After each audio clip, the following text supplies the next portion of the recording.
everybody, you're in the kitchen with Dinah again. Today we're going to go ahead and we're going to make some pate choux. And I got to tell you, since my last tape, I have found the coolest thing. It is the remote control to the camera. I'm loving it. I can zoom in or I can zoom out from here. But unfortunately, no remote control on the tripod. So I'll still have to be looking a little disjointed here, going back and forth to the camera to move it about so you can see what's going on. But one more step in the right direction. Okay, as I said, today in the kitchen with Dinah, you're going to be making pate choux. We're going to go ahead and we're going to make some cream puffs. Pate choux is just the fancy French terminology for the pastry dough used to make cream puffs. Okay? Eclairs, all of that. What we're going to use today in our pate choux is, we have it all set up over here. Okay, let's see, am I getting this? Am I getting this? All right, yep. So we have it all set up over here. When baking is really nothing more than a chemical equation and chemistry in action here.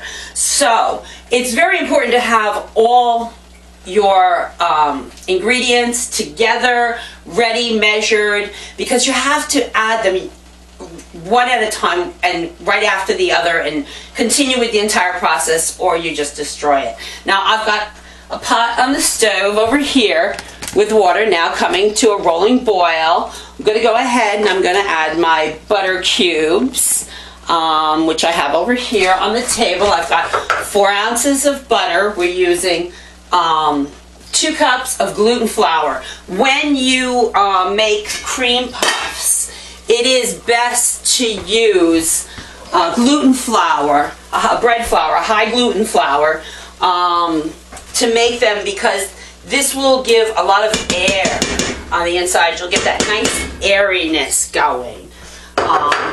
So, okay, I've gone ahead now and I've added to the rolling boil, the water that's at a rolling boil, my butter. Okay, that is the stove. Yes, sorry. Anyways, I've added my butter. I'm going to let that go ahead and melt down. The ingredients you'll need for this is 2 cups of water brought to a rolling boil, 4 ounces of unsalted butter cut up into small pieces so that it all melts uniformly, 1/4 teaspoon salt, 1/2 teaspoon of salt, 2 cups of bread flour, and I've gone ahead and also added to this recipe 2 tablespoons. Oh boy, where am I? I'm like all over the place here. Sorry guys. Wait, there's the stove. Okay, there it is. Oh, Lord. Alright, we'll get it. So, I've added 2 tablespoons of sifted 10x flour to that, because the basic recipe doesn't call for the sugar, because cream puffs can be made for either savory, which is like, you know, meat or whatever can be stuffed inside of them, or as a sweet item, and this is going to be a sweet pastry. So I've added 2 tablespoons of 10x sifted flour. I've sifted this flour because you want to make sure there's no lumps when you incorporate it in with the water and the butter. So we've got 1/2 teaspoon of salt, 2 cups of bread flour, and 2 tablespoons of sifted 10x flour. Then over here I've got 6 eggs. 1, 2, 3, 4, 5. Yep, 6. I have to count, make sure I did it right, sorry. And then here I have 4 egg whites, okay? Separated out the yolks. They're in the refrigerator waiting to make a pudding here one day or something, or hollandaise, one of my favorites. Maybe we'll do a tape on that. Our next tape will be on oatmeal cookies, by the way.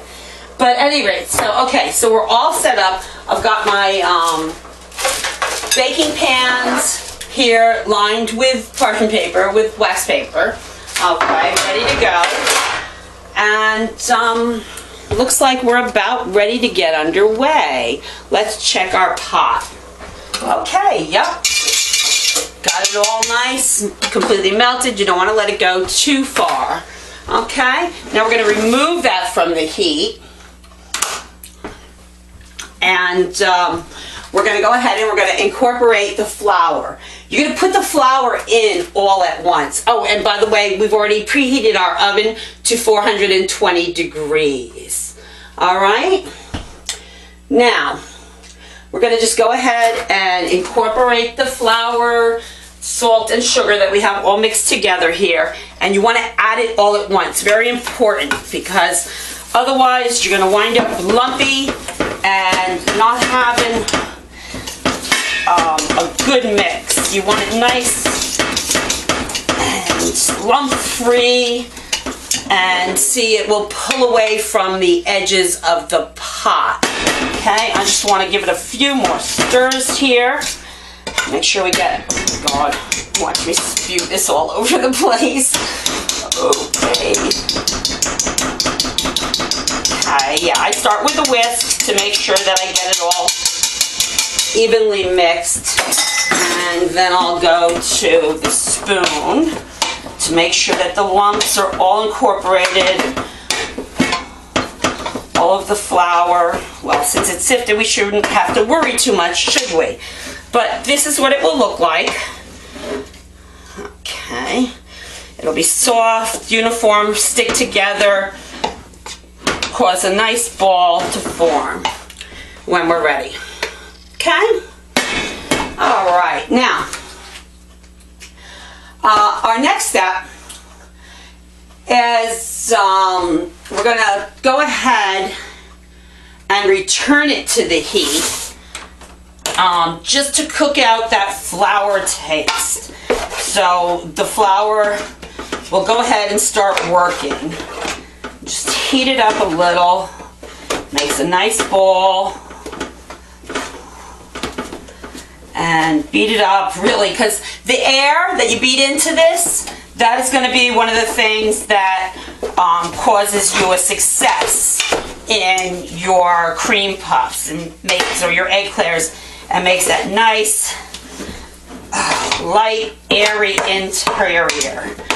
Okay. All right. Now, we're going to remove that from the heat, and we're going to go ahead and transfer it to a cool bowl. Okay, you can use a mixer if you have like a really nice mixer. I unfortunately do not, but if you have a KitchenAid with a paddle, you go ahead and you would use that. You would put the paddle on and just go ahead and start mixing it and get lots of air in it, and you got to let it cool. Okay, so it's going to have to cool. It's got to get down to 140 degrees, no more. I've got my thermometer here ready to go ahead and test it. Let's see where we are at this point. Because if you try to mix the eggs in at this point with it this hot, what's going to happen is they're going to go into cooking. They're going to start to cook. And yeah, we're up around 160.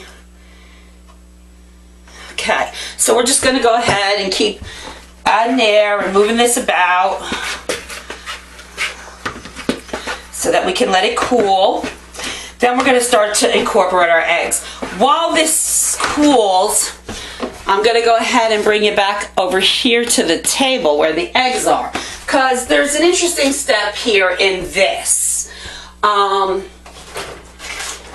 reason, first of all, I want to point out to you that in this recipe, I'm using farm fresh eggs because fresh eggs make a huge difference in rising and that kind of thing when baking. I've actually got some green eggs here. Yep. I hope you can see the color. They're Araucana, excuse me, Araucana. Some people say Marucana or Araucana, but it's Araucana is the actual term, the name for the chicken. They originate from Chile. They are quite interesting because they do lay green eggs. And so now we have our farm fresh eggs here in the bowl. I've cut out, as I said, I've got just whites here. I've separated out the yolks. And what I'm going to do is go ahead and whip them till they're just light and frothy and almost to a meringue, not really white. I want to add a lot of air, first of all, to it, and second of all, in making it meringue, it will help to dry the centers, to keep the centers from being moist on your cream puffs and eggplants. The yolks is what actually cause that wetness and moisture in the center, because they are the actual leavening agent in the cream puff. So, okay, there we are. We're right there. We've got a nice loose, see how it doesn't make peaks? There's no peaking to it because you don't want to get it to a marshmallowy type stage. Okay? So, no peaks wanted. I make a mess, but I make the most delicious mess you'll ever taste. Alright, so we've got them. Oh God, I got it on my pans. We got them whipped up. We're going to go ahead now and whisk the whole eggs, okay? Just a light whisking to them. Hopefully this is cooling. You don't want to throw it in the refrigerator to cool it. You want to keep it to room temperature. Too cool and things aren't going to incorporate well, okay? So we'll just go ahead and whisk these up nice so they're all evenly blended. And there you go. Now, we'll go ahead and add them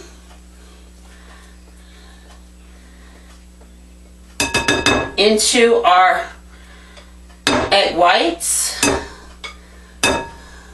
And then we'll whisk them all together. And by doing it this way, you're going to find you have a nice dry center on your cream puffs. Okay, so and you want to whisk them so they're all evenly distributed so that it's become a nice pale lemon yellow. Okay? You don't want to see white streaks and whatnot in it. So, yes, is that, oh, and try not to make too much of a mess. Sorry. As I said, we'll be next doing oatmeal cookies. There will be oatmeal craisin walnut cookies. So that'll be interesting. I'm going to show you actually the thing that we're going to do is we're going to use a box mix, and I'm going to show you how to pump up the box mix and be able to get a higher yield by just adding a simple amount of brown sugar and flour, the proper amounts of flour. Yeah, well, sorry, I'm just trying to get us here. Okay, and a little bit of leavening and that kind of thing. So, all right, anyways, that's the next project. We're still here. Okay, now, the trick to this is you're going to beat the heck out of it. I mean, no, really. Beat the heck out of this. So you want to go ahead and put as much air as possible in here. And also, at first, it's going to seem like the eggs don't want to incorporate so much. It'll be like a hard time to beat them in, but after a few additions, they should incorporate nicely. All right.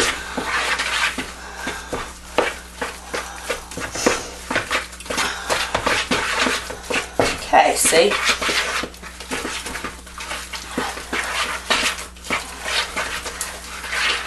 I should have checked my temperature, but I'm believing I'm close enough and we're going to be just fine. I don't see any cooking of the eggs, so it looks like we're good to go. It's just like with the, what I was telling you about box mixes and that kind of thing. In today's economy right now, besides we're being screwed, we are screwed. Who can afford to feed a family of 4 or 5 the way our mothers and our fathers fed us. And not for nothing. You know, it really is going to come down to survival of the fittest in this world at some point. Gotta just clear the spoon. Here coming real soon. And if we don't feed our children well, are they going to be fit enough to survive? You know? So, yeah, this is where I'm going with that. So, yeah, so it's good to be able to learn where you can extend things. Oh, this is coming nice. It really is. All right. We're getting there.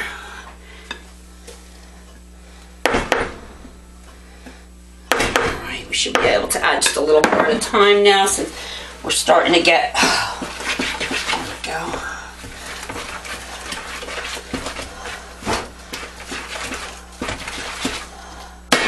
And believe me, I wish I had a mixer.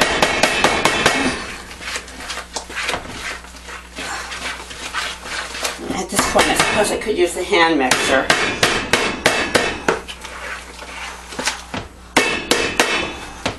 Matter of fact, I think we're going to go ahead and do that. Change over to the hand mixer.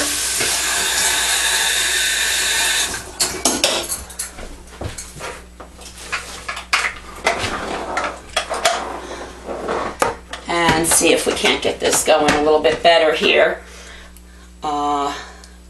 Love those KitchenAids. Looking forward to getting me one of those real soon. No doubt. Just put that there. Alright, yep, that'll get us some air in there.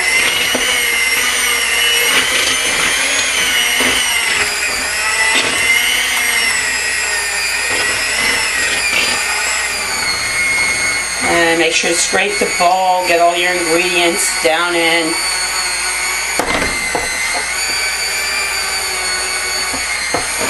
Whoa. And scrape your beaters too, if you don't have a paddle. But yeah, looks like it's coming along real nice.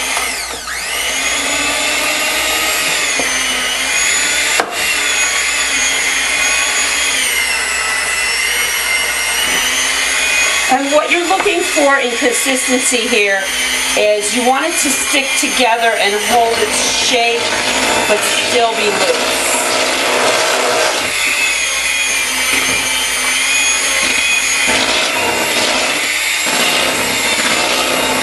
Alright. And of course, the big thing is lump-free. We're working nice here. Working nice. Loving it. This is so working out for us, guys.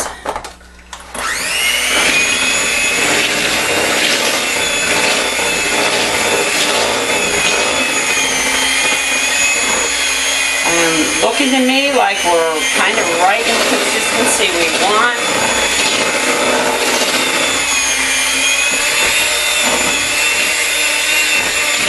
I'm hoping so, because I can't tell you what kind of a project this has been. I've had to start and stop 4 different times today. The electric company, was outside working on my electric, and as you see, I'm working with an electric stove here. So, yeah. They had the electricity shut off 4 different times so far this morning on me. Bums. And yeah, I'm having that kind of a day, in case you couldn't notice. Making a wonderful mess. So, okay. Oh, how lovely. All right. Let's just go ahead.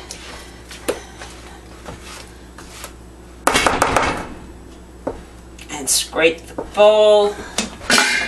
This one as well. Get all our ingredient. Don't be missing out on it. As I said, it is a chemical equation. You do have to have the right amounts of flour, the right amounts of water, you know, whatever, your leavening agent. It's all got to be proportionate, or you're going to just get a mess. So, all right. were doing well. It was definitely cool enough. The eggs did not begin to cook when added.